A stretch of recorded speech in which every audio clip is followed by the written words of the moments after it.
اعوذ باللہ من الشیطان الرجیم بسم اللہ الرحمن الرحیم الف لام را تلک آیات الکتاب الحکیم اکان للناس عجبا ان اوحینا الی رجل منہم ان انذر الناس وبشر الذین آمنوا ان لهم قدم صدق عند ربهم۔ اس سورت کا نام سورہ یونس اس لیے کہ حضرت یونس علیہ السلام جو اللہ کے نبی ہے ان کا اور ان کی امت کا اس سورت میں ذکر ہے، سو اسی مناسبت سے اس سورت کا نام سورہ یونس رکھ دیا گیا۔ الف لام را تو بتایا جا چکا ہے، یہ الف لام را، الف لام میم، ہا میم، یہ حروف مقطعات آیات متشابہات سے ہے۔ اس کا معنی مفہوم ہم کو نہیں معلوم، اللہ اس کا رسول ہی جانتے ہیں، اس کا ترجمہ نہیں کیا جاتا ہے، اس کا معنی مفہوم سے ہم واقف نہیں ہے۔ بس یقین رکھیں کہ اللہ کا کلام ہے، اللہ رب العزت نے اپنے پیارے نبی پر نازل کیا۔ تلک آیات الکتاب الحکیم، یہ حکمت والی کتاب کی آیتیں ہیں۔ اکان للناس عجبا، کیا لوگوں کو اس کا اچنبھا ہوا، تعجب ہوا، ان اوحینا الی رجل منہم، کہ ہم نے ان میں ایک مرد کو وحی بھیجی، ان انذر الناس وبشر الذین آمنوا، کہ لوگوں کو ڈر سنائیں اور ایمان والوں کو خوشخبری کہ وہ ان کے لیے ان کے رب کے پاس سچ کا مقام ہے۔ اس آیت کریمہ میں یہ بتایا گیا کہ جو مشرکین تھے اس وقت جب اللہ کے نبی صلی اللہ تعالیٰ علیہ وسلم نے نبوت کا، رسالت کا اعلان کیا تو اس کے منکر ہو گئے، انکار کر بیٹھے کہ نبی ایسا نہیں ہو سکتا کہ کوئی انسان یہ نبی یا رسول ہو جائے۔ مشرکین اس بات کی انکار کر دی کہ یہ ایسا ہو نہیں سکتا کہ اللہ جو ہے وہ کسی انسان کو رسول بنا کر بھیج دے، وہ اس بات کے منکر ہو گئے۔ تو پھر اللہ رب العزت نے ان کا رد کیا، کہا کہ نہیں، رسول جو نبی ہوتے ہیں وہ انسان ہی میں اللہ بھیجتا ہے۔ اسی کا رد کرتے ہوئے مشرکین کی اس دعوے کی اور گمان کی فرمایا اکان للناس عجبا، کیا لوگوں کو اس پر اچنبھا ہوا، تعجب ہوا کہ ان اوحینا الی رجل منہم، کہ ہم نے ان میں ایک مرد کو وحی بھیجی، یعنی نبی پاک صلی اللہ تعالی وسلم کو وحی کے ذریعے اللہ رب العزت نے ہم کلامی کا شرف دیا اور آپ کو نبوت و رسالت عطا کی۔ اس آیت کریمہ میں اس بات کا ذکر ہے۔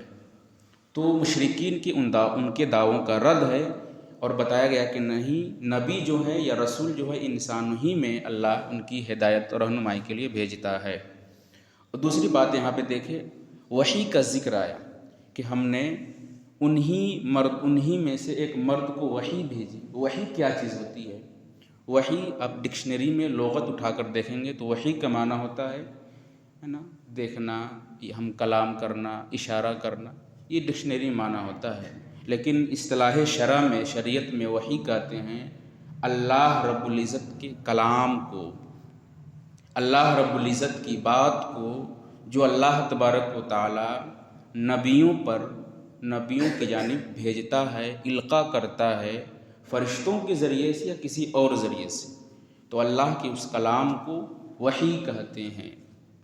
اللہ جس کو نبی یا رسول بناتا ہے ان کے پاس اللہ کے فرشتے وحی لے کر آتے ہیں۔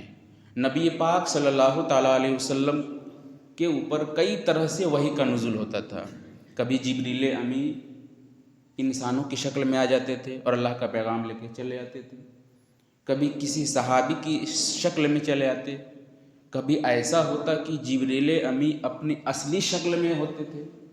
جبریل امی کا جو اصل شکل ہے ان کے 5 بلکہ 600 پر ہیں، اس شکل میں چلے آتے تھے۔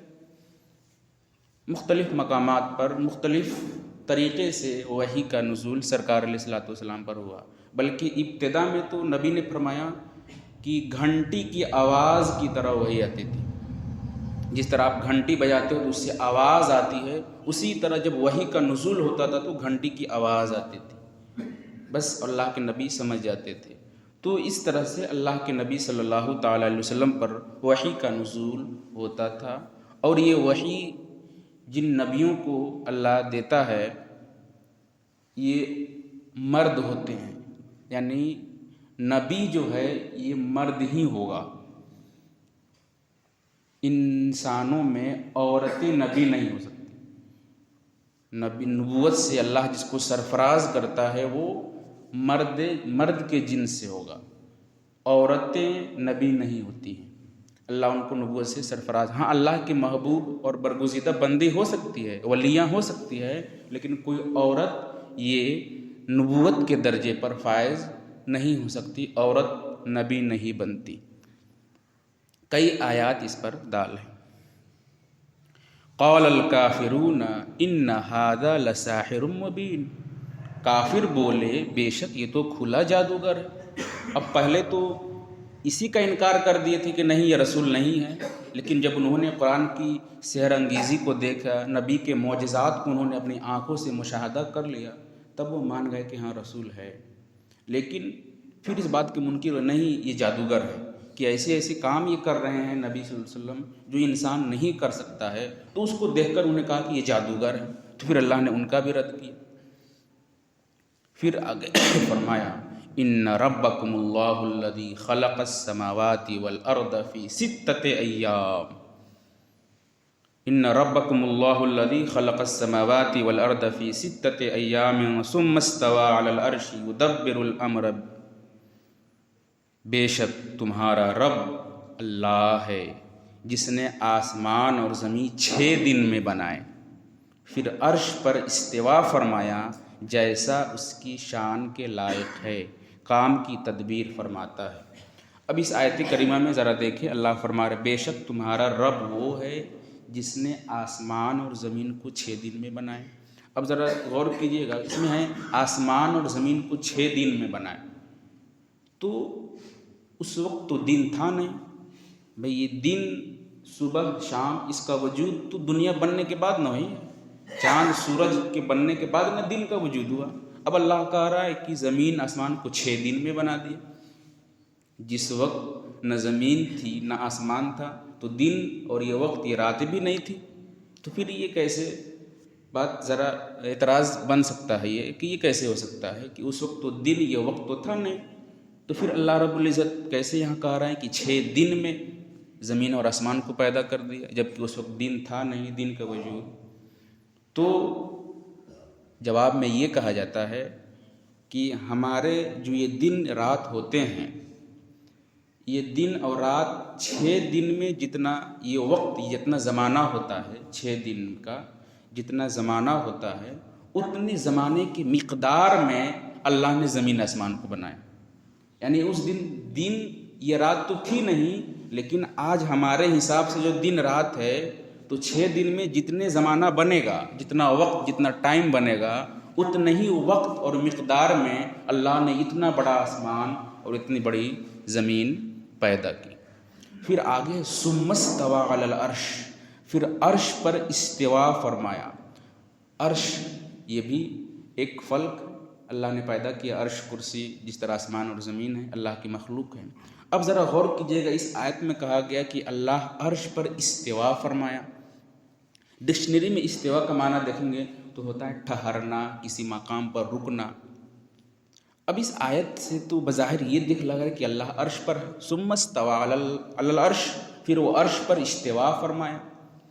تو یاد رکھیں، ہمارا بلکہ اہل سنت والجماعت کا یہ عقیدہ ہے، اللہ جو ہے جگہ سے پاک ہے، جہت سے پاک ہے، یعنی اللہ رب العزت ایسا نہیں کہ کسی جگہ پہ بیٹھا ہوا ہے۔ یہ آپ عقیدہ رکھتے ہیں، ہمارا اجماع سب کا یہی عقیدہ ہے، اللہ جگہ سے پاک ہے۔ اب اس آیت میں ہے کہ اللہ عرش پر استوا فرمایا، اسی آیت کو لے کر مجسمہ، فرقہ مجسمہ اور جو ظواہر ہے، ان لوگوں نے یہ عقیدہ نکالا کہ اللہ عرش پر بیٹھا ہوا ہے، کیونکہ ثم استوى علی العرش، اللہ عرش پر استوا فرمایا، اللہ عرش پر بیٹھا ہوا ہے، اور اسی آیت کو لے کر ابن تیمیہ اور اس کے ہمنوا وہابیہ، ان کا بھی یہی عقیدہ ہے اللہ عرش پر بیٹھا ہوا ہے۔ اب ذرا غور کرے کہ عرش کو تو اللہ ہی نے پیدا کیا، آسمان کو تو اللہ ہی نے پیدا کیا۔ اب اللہ نے جن جن چیزوں کو پیدا کیا ہے، اللہ کے علاوہ جو چیزیں جن کو اللہ نے بنایا وہ سب حادث ہے، یعنی ایک دن ختم ہو جائے گا۔ پہلے نہیں تھی، اللہ نے بنایا، ایک دن سب ختم ہو جائے گی، صرف باقی اللہ کی ذات رہے گی، اس کے علاوہ سب فنا ہو جائے گا۔ تو جب اللہ نے عرش کو خود پیدا کیا ہے تو ایک دن تو یہ ختم ہو جائے گا عرش۔ جب قیامت آئے گی، سب زمین و آسمان فنا ہوں گے تو عرش بھی ختم ہو جائے گا، تو اس دن کہاں رہے گا؟ اس کے مطلب معاذ اللہ بھی ختم ہو جائے گا۔ اللہ عرش پر بیٹھا ہوا ہے، تو جس دن عرش ختم تو اللہ بھی ختم۔ اور ایک اور چیز کہ دنیا میں جتنے چیزیں حرکت کر رہی ہیں، جس میں حرکت پایا جا رہا ہے ایک جگہ سے، کبھی صبح کبھی شام کبھی ہے نا چھوٹا بڑا، جس چیز میں حرکت ہوتی ہے وہ سب حادث ہے، یعنی ختم ہو جانے والی ہے۔ یہ قاعدہ ہے کہ ہر متحرک، کل متحرک، منطق کا ذرا باریک بات ہے کہ ہر متحرک، ہر حرکت کرنے والی چیز ختم ہو جانی ہے۔ اب ان لوگوں کا عقیدہ ہے مجسمہ کا، ظواہر کا، خوارج کا، کہ اللہ عرش پر بیٹھا ہوا ہے۔ تو ذرا ان سے ایک سوال کیجیے گا، اب یہ بتاؤ کہ اللہ عرش پر ہمیشہ سے بیٹھا ہے یا بعد میں بیٹھا؟ یہ سوال تو بنے گا۔ اگر اللہ عرش پر بیٹھا ہوا ہے تو اللہ عرش پر ہمیشہ سے بیٹھا ہے یا بعد میں جا کے بیٹھا؟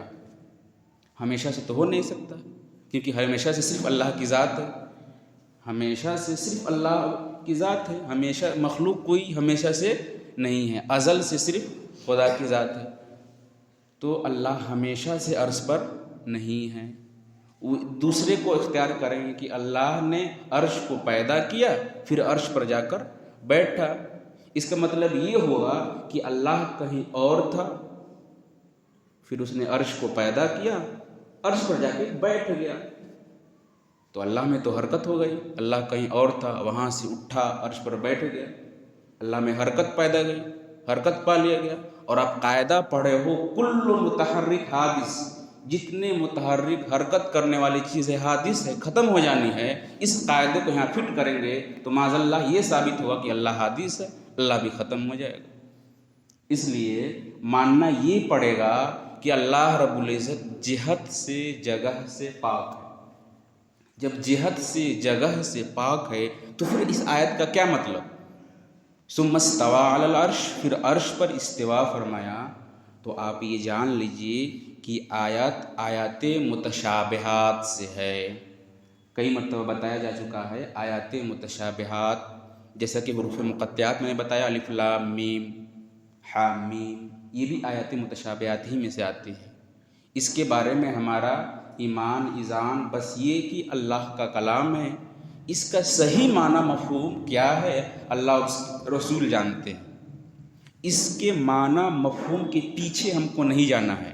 قرآن نے کہا ہے کہ جن کے دلوں میں کھوٹ ہے وہی لوگ آیات متشابہات کے پیچھے پڑھتے ہیں اور قرید کر، کھول کر اس کے معنی کو پوچھتے ہیں۔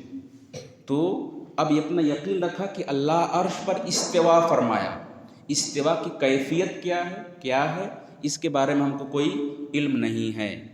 ام المومنین حضرت عائشہ صدیقہ رضی اللہ تعالیٰ عنہ نے اس آیت کی تفسیر میں یہی کہا کہ اللہ نے عرش پر استوا فرمایا، کیف اور کمیت یہ سب مجہول ہے، بس یہ عقیدہ رکھو کہ اللہ کا کلام ہے۔ یہ استوا کیسے فرمایا اس کے بارے میں آپ کو پڑھنے کی ضرورت نہیں ہے، بس یدبر الامر، پھر وہ کام کی تدبیر فرماتا ہے۔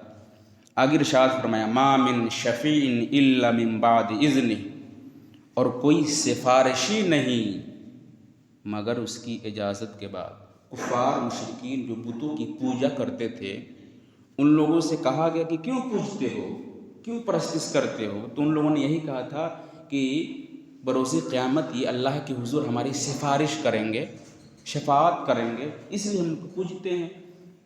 ان کا رد کیا گیا، ما من شفیع، کوئی سفارش یا شفاعت کرنے والا نہیں ہے، الا من بعد اذنی، سوائے اللہ کی اجازت کے بعد، یعنی اللہ جس کو اجازت دے گا شفاعت کے لیے وہی شفاعت کرے گا، اس کے علاوہ کسی کو شفاعت کا حق نہیں ہوگا، تو ان کا بھی رد ہو گیا۔ اس آیت سے یہ بھی ثابت ہو گیا کہ شفاعت برحق ہے، یعنی اللہ اپنے محبوب بندے کو یہ اختیار، اگر یہ اجازت دے دے شفاعت کرانے کی، تو وہ گنہگار بندوں کی شفاعت کروائیں گے۔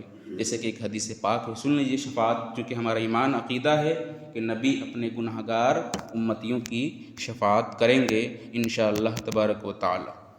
حدیث پاک ہے، اللہ نے تمام نبیوں کو، حدیث صحیح ہے، اللہ نے جتنے نبیوں کو اس زمین پر بھیجا ہے سب کو ایک آپشن دیا، ایک دعا کرنے کا۔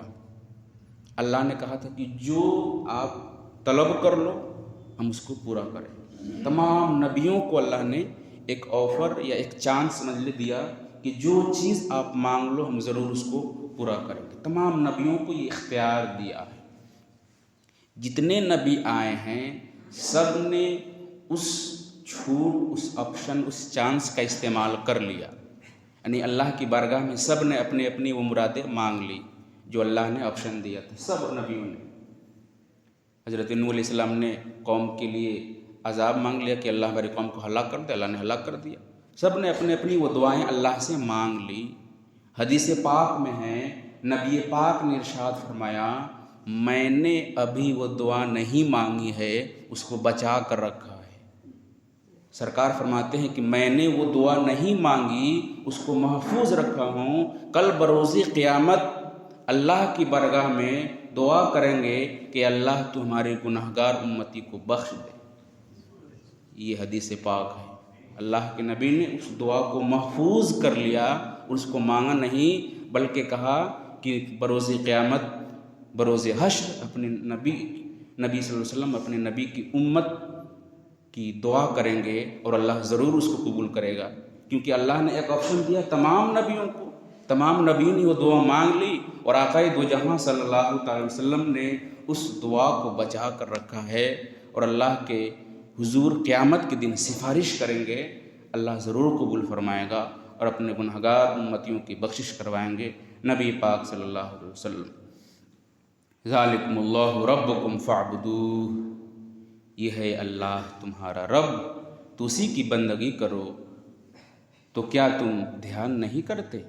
الیہ مرجعکم جمیعا، اسی کی طرف تم سب کا پھرنا ہے۔ وعد اللہ حقا، اللہ کا وعدہ بے شک حق ہے، سچ ہے۔ انہ یبدأ الخلق ثم یعیدہ لیجزی الذین آمنوا وعملوا الصالحات بالقسط، پھر بے شک وہ پہلی بار بناتا ہے، اس نے سب کو پہلی بار بنایا، ہمارا پہلے وجود نہیں تھا، تو بے شک وہ سب کو پہلی بار بناتا ہے، پھر فنا کے بعد دوبارہ بنائے گا اس کو جو ایمان لائے اور اچھے کام کیے، انصاف کا صلہ دے گا، اور کافروں کے لیے پینے کو کھولتا پانی۔ والذین کفروا لهم شراب من حمیم وعذاب علیم بما كانوا یکفرون، اور کافروں کے لیے پینے کو کھولتا پانی اور دردناک عذاب بدلہ ان کے کفر کا۔ اس آیت کریمہ میں اللہ نے سزا یعنی بدلے کا ذکر کیا کہ آپ آج جو کچھ کر رہے ہو کرو، لیکن اللہ رب العزت بروز حشر جب میزان قائم کرے گا تو سب کا اس کا بدلہ عطا کرے گا۔ بس ایک اور آخری آیت سن لیجئے، اس آیت کریمہ میں اللہ رب العزت فرما رہا ہے، هو الذی جعل الشمس ضیاء، وہی ہے جس نے سورج کو جگمگاتا بنایا، والقمر نورا وقدرہ منازل، اور جس نے چاند چمکتا اور اس کے لیے منزلیں ٹھہرائیں، لِتَعْلَمُوا عَدَدَ السِّنِينِ وَالْحِسَابِ، تاکہ تم سالوں کی گنتی اور حساب جانو۔ اس آیت کریمہ میں اللہ نے فرمایا، اللہ نے سورج کو چمکتا اور چاند کو جگمگاتا بنایا، اور اسی سے تم سال اور گنتی کی حساب کرتے ہو۔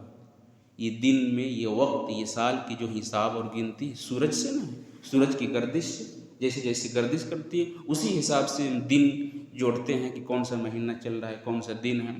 یاد رکھیں اس آیت کریمہ میں، بلکہ قرآن کا یہی فرمان ہے کہ زمین، یہ آسمان، جتنے سیارے ہیں فلک میں، یہ سب گردش میں ہیں، سورج، چاند، ستارے یہ گردش میں ہے، زمین اپنی جگہ ساکن ہے، رکی ہوئی ہے، زمین اپنی جگہ ٹھہری ہے، ساکن ہے، زمین نہیں چلتی نہ ہلتی ہے، یہ سیارے سورج چاند زمین کے گرد چکر کاٹ رہے ہیں.